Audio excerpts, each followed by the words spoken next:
Dahil 8:19 AM na nga, Friday morning guys. So meron na naman tayong ginagawa ngayon sa ating solar. So quick update lang. No? So ang ginagawa natin ngayon is pinifigure out na natin kung paano mangyari yung ating automatic on and off ng ating external charger para i-charge yung ating 12 volts battery. So na mamimili lang tayo dyan. So yun nga yung setup natin na ginagawa ngayon. So iniisip ko pa kung paano siya.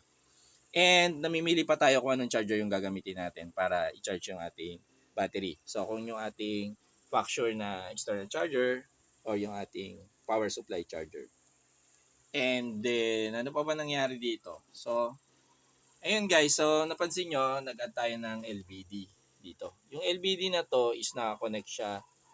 Kinokontrol niya yung ating voltage na pumapasok sa SAMDOM. So dati wala yan guys, wala akong LVD dyan. So napansin nyo, umurong yung setup ko. So binaba ko tong isang terminal block para mag-give space dito sa ating LVD. So lahat ng halos ng relay ko dito na nakakonect sa terminal block na to.